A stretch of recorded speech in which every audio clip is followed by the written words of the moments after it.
Subscribe करें हमारे YouTube channel superfast news को और साथ ही प्रेस करें बेल आइकन ताकि आप हमारी लेटेस्ट वीडियो को देख सकें।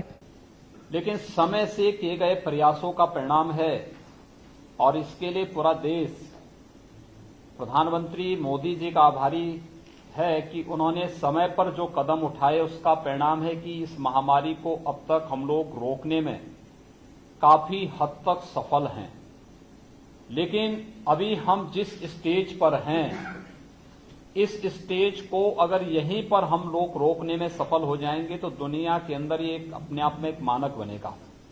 ये स्टेज सेकंड है और इस स्टेज सेकंड में अगर हम इसको रोक देंगे तो दुनिया के अंदर जिन देशों में इटली है, स्पेन है, इंग्लैंड है, जर्मनी है, अमेरिका या फिर ईरान आदि देशों में जिस प्रकार से मौतें हुई हैं बड़ी संख्या में, हम उस प्रकार की व्यापक जनहानि को अपने देश में रोक सकते हैं। और इसके लिए सबसे बड़ी बात यह है कि जिस पर प्रधानमंत्री मोदी जी ने शुरू से ध्यान देने के लिए कहा है कि हम एक सोशल डिस्टेंसिंग का ध्यान रखें,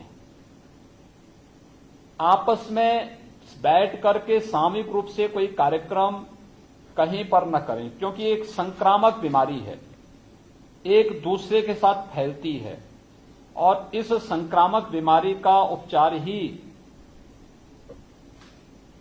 इस सोशल डिस्टेंसिंग का, यानी हम एक सामाजिक दूरी बना करके रखें और इसका पालन अगर अनिवार्य रूप से करते हुए हम इस पूरी व्यवस्था का अनुपालन कर रहे हैं जो अब तक लागू की गई है। खासतौर पर आपने देखा होगा कि पिछले हम लोग पहले 22 तारीख को प्रधानमंत्री जी ने 22 मार्च के लिए जनता कर्फ्यू का आह्वान किया था।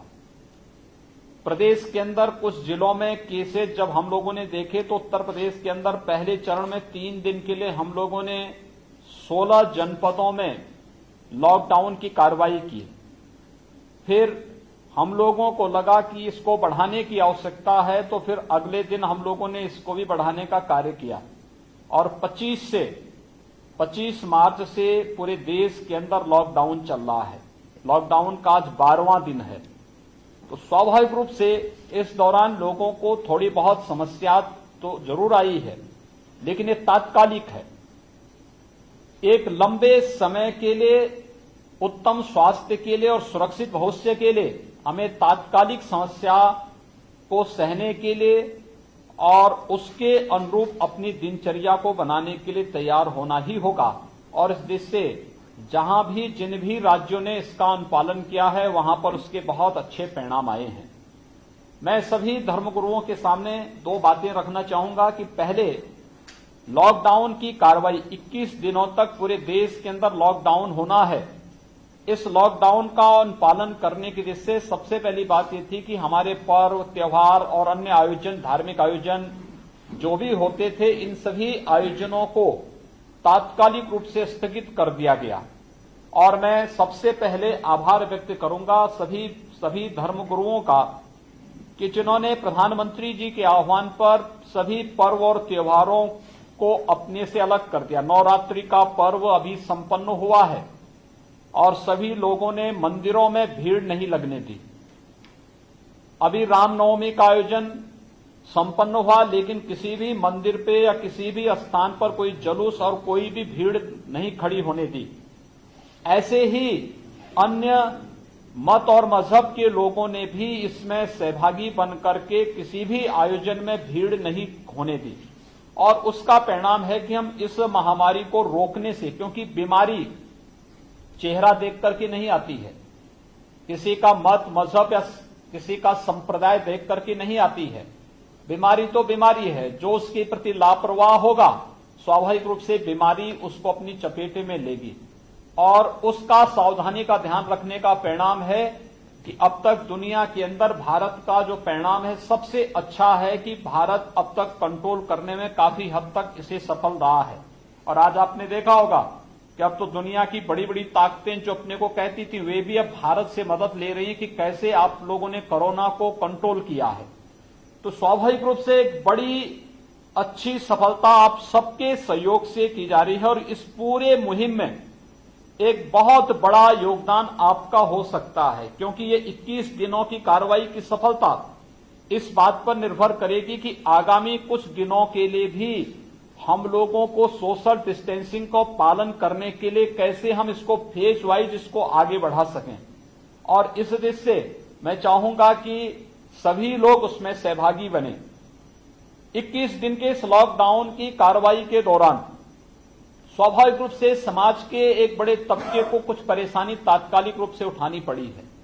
उसके लिए हम लोगों ने, भारत सरकार ने प्रधानमंत्री जी के नेतृत्व में और प्रदेश में हम लोगों ने भी कुछ कदम उठाए थे। जैसे भारत सरकार ने प्रधानमंत्री गरीब कल्याण पैकेज की घोषणा की। उन्होंने इस बारे में कहा कि केंद्र या राज्य सरकारों के जो भी सफाई कर्मचारी, स्वास्थ्य के कर्मचारी, अधिकारी, जो भी चिकित्सक इस कोरोना के खिलाफ इस अभियान में पहले पंक्ति में आकर के इस लड़ाई को लड़ रहे हैं और उपचार में, स्वच्छता में, सैनिटाइजेशन में अपना योगदान दे रहे हैं, उन सबको हम अगर कल दुर्भाग्य से उनके साथ कोई दुर्घटना घटित होती है तो उस परिवार को 50 लाख रुपए का एक सुरक्षा कवर देने का काम भारत सरकार ने प्रदान किया है। एक बड़ा कार्य इसके माध्यम से किया गया है और ये 30 जून तक ये अवधि रखी गई है कि 30 जून तक पहले तात्कालिक रूप से इसका ये व्यवस्था की जा रही है। इसके साथ ही भारत सरकार ने प्रधानमंत्री किसान सम्मान योजना के अंतर्गत हर एक किसान को आगामी 3 महीने के लिए 2000 रुपए हर महीने देने की भी घोषणा की है और उसकी पहली किस्त किसानों के अकाउंट में आना प्रारंभ हो गया है। उत्तर प्रदेश के 2 करोड़ 34 लाख किसान इस योजना से सीधे सीधे लाभान्वित हो रहे हैं। प्रधानमंत्री जनधन योजना, इसमें जितनी भी महिला लाभार्थी हैं पूरे देश के अंदर, उन सबके अकाउंट में आगामी 3 महीनों के लिए 500 रुपए प्रति लाभार्थी हर महीने देने की प्रक्रिया प्रारंभ हो चुकी है और उत्तर प्रदेश में 3 करोड़ 26 लाख लाभार्थी इस योजना से सीधे सीधे लाभान्वित हो रहे हैं। निःशुल्क गैस सिलेंडर वितरण की योजना, प्रधानमंत्री जी ने घोषणा की है कि आगामी 3 महीनों के अंदर उज्ज्वला योजना के जितने भी लाभार्थी होंगे उन सबको रसोई गैस निःशुल्क उपलब्ध होगा।